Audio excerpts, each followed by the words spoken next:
Hey, what's going on, guys? It's John back with another video. And in today's video, I'm just going to kind of go through a couple of different things that you guys can do to open up your musical vocabulary, kind of get you guys out of that box of always playing the same four chords and no more, and really widen the way that you think about music and how all of these different chords and stuff fit together. So we're just going to jump right into it.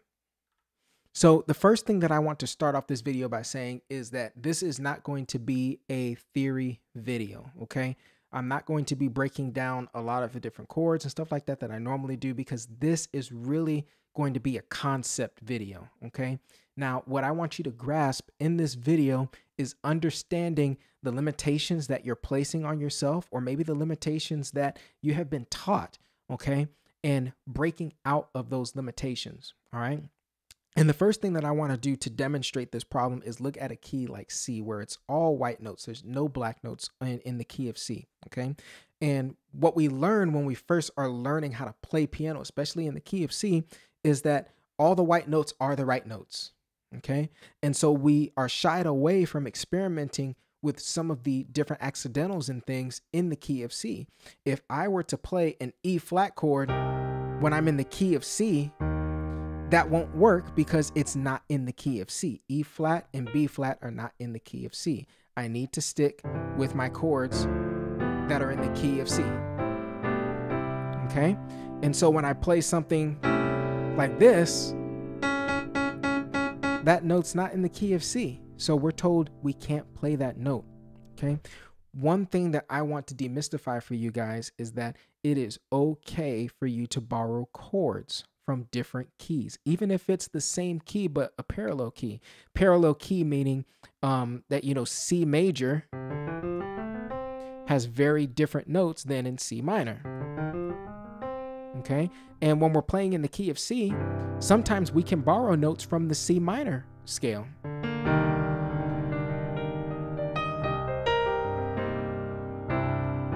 Okay? But it all depends on what it is that we're trying to do. So one of the things that I like to do when I am kind of going through and I'm practicing is that I will be in a particular key. In this case, we're going to do key of C. And what I will do is do a walk down, okay? But I'm not doing a normal walk down. I'm not just doing a regular old, okay, in the key of C. I'm going to hit every single note on the way down, okay? And what that is going to do is not only get you out of the rut of thinking you only have to play the white notes, but it'll also allow you to hear what these different notes sound like against the key of C. So if we were to do something like this,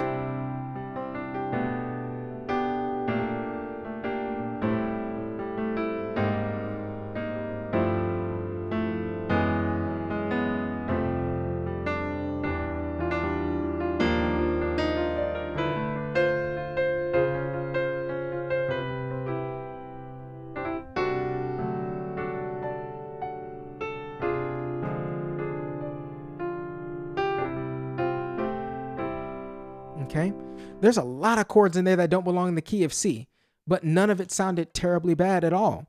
And it all depends on what it is that you're trying to do. What's the sound that you're trying to create? What are you trying to go for? One of the go-to things that I like to do is I like to always play a major 2 chord over my 1 chord, okay?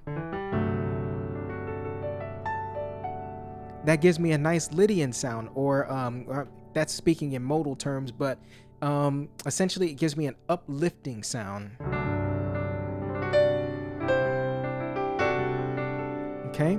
Another thing that you can do to make it sound like really gospel is you can do a 1, you can do a major 2 over 1, and then with that major 2 you can make it diminished.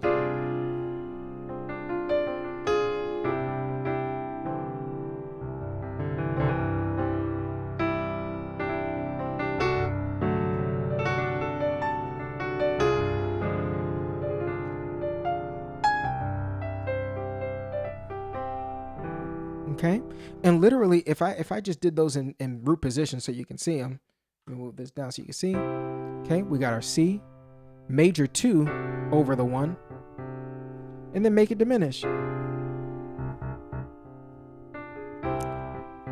So if traditional gospel ever sounded confusing to you, there's a very, very simple way for you to kind of grab that sound.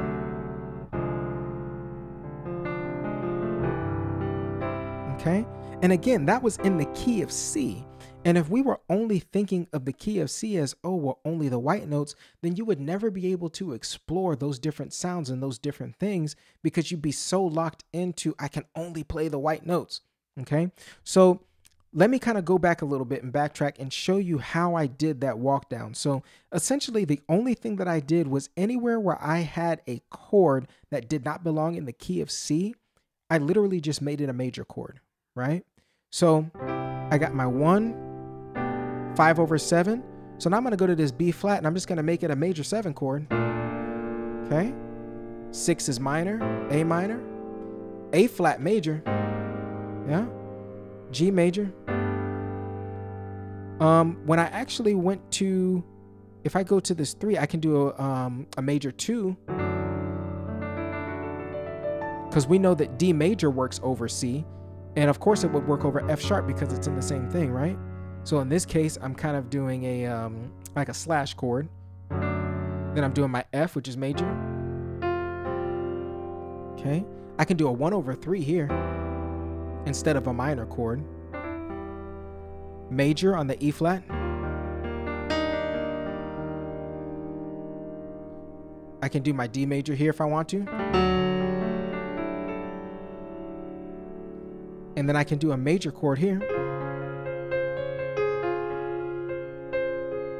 Back to my 1. Okay. That's just kind of talking through every single chord that I'm doing. But if I was just playing,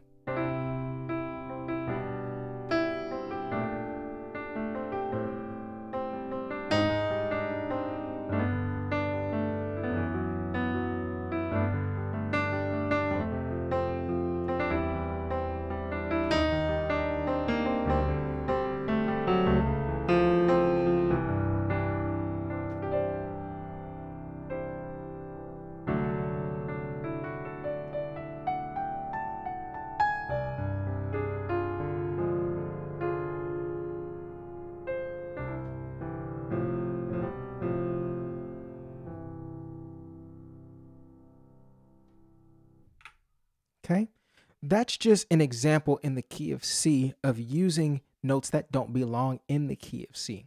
Okay, I know this video was a little bit different. I didn't do a lot of explaining of the chords, but a lot of the explaining of the chords doesn't matter in this sense because, again, what we're doing is we're talking about concepts. We're talking about breaking our mind out of these rules that we have kind of subliminally set in ourselves.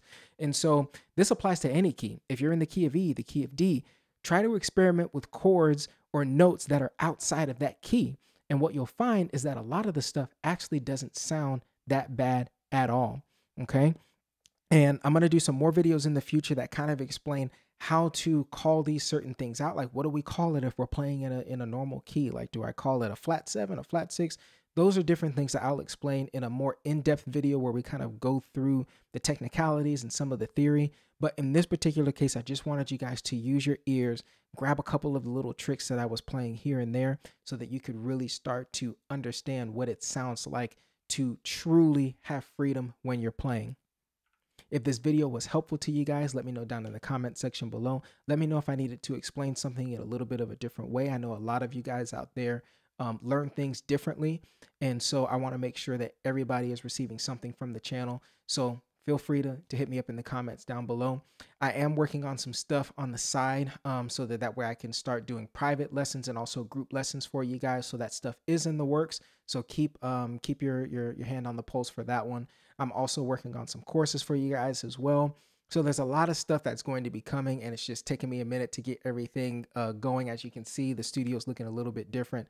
Got a few more pieces and stuff that I needed to add. So there was some renovations that needed to happen.